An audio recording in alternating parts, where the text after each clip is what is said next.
Mr. Ben-Gurion, do you believe that lasting peace is possible between the Jews and the Arabs?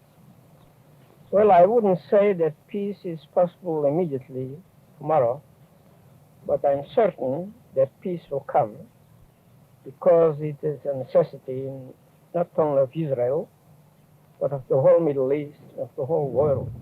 On the Arab refugees, the refugees say they want to come back to their lands. Are you prepared to allow them to resettle? Well, if they want to come back to their lands, I don't see the reason why they left their lands. We didn't compel them to leave. They left on their own will, or rather on the will of the Arab leaders. And meanwhile, the land was settled by refugees, by Jewish refugees from Arab countries, and by Jewish refugees, the remnant of the 6 million slaughtered by Nazis. And they cannot come back unless we expel those from this country. We are not going to do that. Mr. Ben-Gurion, Colonel Nasser recently told my colleague Robin Day that you were not to be trusted. He said that while you're talking peace, you're planning aggression. Have you any comment to make on that? Well, I don't care very much what Nasser says, but if this is the only reason, then he could test our sincerity and sit down with us and see whether we mean peace or not. If really he would be willing to have peace. Would you be prepared to negotiate with Nasser? Any day. Does that mean that you trust Nasser? Not necessarily. I would negotiate peace with anybody who is ready to negotiate peace. What would be the point of negotiations if there's no mutual trust? Well, the test is in the implementation. And what would you like to get from Egypt in the form of a settlement? Egypt, stoppage of warfare, and then cooperation.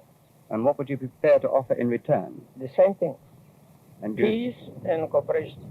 And are you optimistic that such negotiations will ever take place? Oh, ever? Certainly. Sometime, I'm sure of that. I cannot tell you when. Tomorrow, or in a year, or in 10 years. Mr. Ben-Gurion, what is your policy towards the Arabs? Do you believe that lasting peace is possible between the Jews and the Arabs?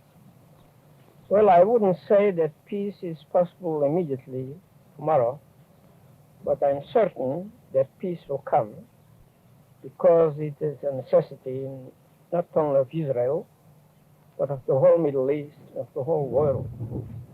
Because the Middle East needs health, education, development, and you cannot do constructive work for a long time without having peace.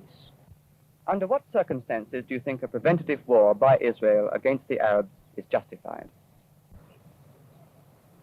Well, I don't think there is a real difference between a preventive war and any other war. There are certain circumstances when a people has to defend itself, when it's being threatened, attacked, although not in a form of war, as we were attacked by Egypt through Fidayun, and a military alliance against us was concluded in Egypt, Syria, and Jordan, with the clear purpose to destroy Israel.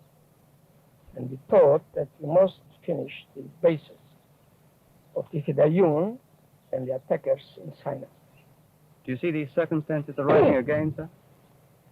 I hope not, but I'm not sure. Do you think there's any likelihood of another Sinai campaign? I hope not in the near future. I don't think it will be necessary. Have you asked any Western powers officially for arms to balance Egypt's 3 Russian submarines? We may ask.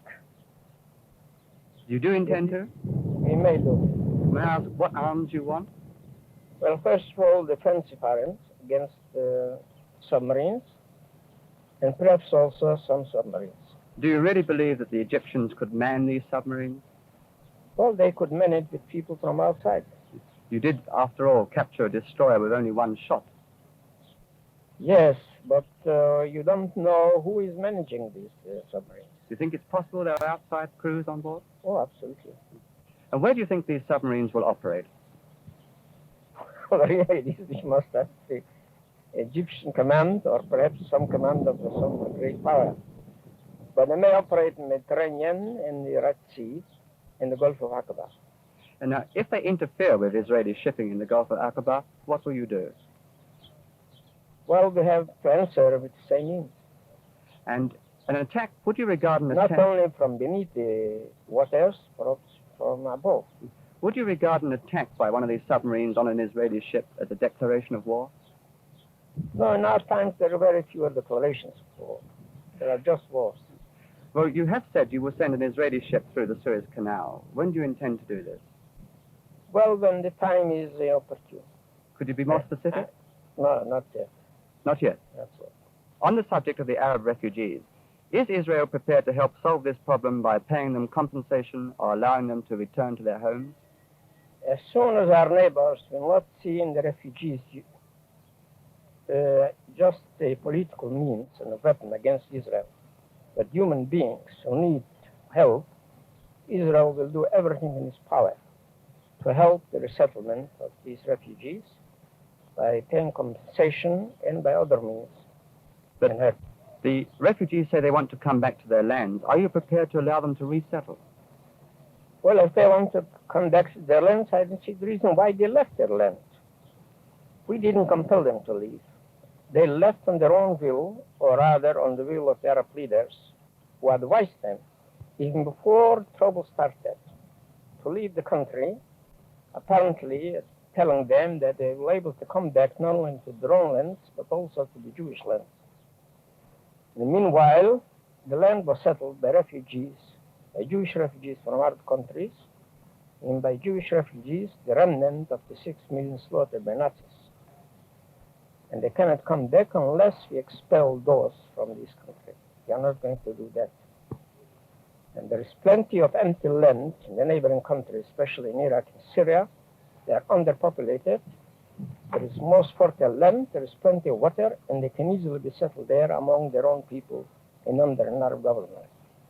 Is it true, sir, the rumors that negotiations are already going on between Israel and some Arab states about this resettlement? No, with states not, but with the refugees, yes. With the refugees themselves? Yes, with some of the refugees, rather. Are you hopeful of a solution? Well, not too much, but one ought always to be some hope. How many immigrants can Israel absorb before she needs to expand her frontiers? Well, I don't accept your implication in that question. But the number of foreseeable immigrants for Israel, there is plenty place of them in the present Israel. And the foreseeable immigrants are immigrants from Muslim countries and from Eastern Europe. How many do you think, sir? Well, I think another 2 million. And when do you think this figure will be reached? Then we can develop more the countries. Yes, but when will the extra 2 million come in? Nobody can tell that, because this depends on the policy of a great power in the Middle East, whether they will allow Jews to go out or not. From Russia? Well, I said a great power in the Middle East, in the East. Do you regard the latest series of incidents on the Syrian border as the beginning of border warfare with all the Arab states? Well, I don't see it so serious. It is a new warfare. But it is worrying, because it may be it is due to internal struggle between different groups in Syria, and perhaps also to instigation of some foreign power. Which foreign power? Well, I prefer not to mention. Would we be right in suspecting Russia? Well, I still prefer not to mention. Do you think that cooperation among the Arab states surrounding Israel is weaker than it was before? Oh, it certainly is. And one of the reasons is that the Sinai expedition called the bluff of the Egyptian dictator. Mm-hmm. And do you think the changes in the Kremlin will make any difference to Russian arms supply to the Arabs or to her policy towards Israel? I doubt whether it will make any change in her policy or in the outside world. I think it is mostly internal affairs which make it change. Do you think it's possible to solve the problems in the Middle East without agreement among the great powers? Of course, if there would be agreement among the great powers, it would make it much easier. But there can be a settlement even without that. What form do you think that settlement would take? If in the Arab countries, not only military dictatorships, kings and feudal families will rule, but Arabs will, I hope sometime they will have responsible governments who care for the welfare of their peoples, then there is a good chance for every settlement. Do you want to see any alteration in the frontiers of Israel in such a settlement? Well, we would like to see some rectification of the borders by mutual consent. And finally, Mr. Ben-Gurion, as one of the founders of the Israeli state, what are your hopes for the future of Israel? Well, the future of Israel lies mainly in the efforts which the Jews here in Israel and throughout the world are ready to make for the development of the country, the building up, conquering the desert, integrating immigrants, fostering science. And what's your biggest internal problem now? There are two: integration of immigrants and the cultivation of the desert. Are you solving both? I think we do something. It's very hopeful. Thank What you. we have done so far is hopeful. Thank you very much indeed.